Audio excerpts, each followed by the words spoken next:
Golden refresh feed problem solved on Instagram. Hello guys, welcome back to another brand new video. So today in this video I'm going to show you how you can fix couldn't refresh feed problem on Instagram. So guys, before starting the videos, I would like to request you please to hit that subscribe button and press the bell icon. So without wasting much more time, let's get started.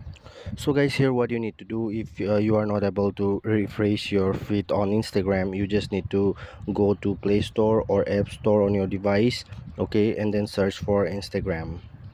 After searching for Instagram, make sure to update your Instagram. Here you can see there is an option to update. Make sure to update your Instagram. After updating your Instagram, I will show you what you have to do.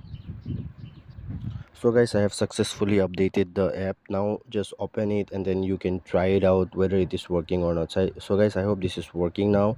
So if you're facing this type of problem, you just need to update your app. But if it is not again working, then what you need to do is that you have to do one thing, that is you have to go to your phone settings. Okay, you have to go to your phone settings, and here you have to check whether your device is asking for any kind of update or not. So here you can see software updates, or it will be written system update. So here you can see checking for updates. So here you can see my phone is asking for updates. So if your device is asking for any kind of update, make sure to update your phone and then switch off your phone and then delete your Instagram and then reinstall it and then log in it. Your problem will be absolutely solved. Thanks for watching guys, see you soon on the next video.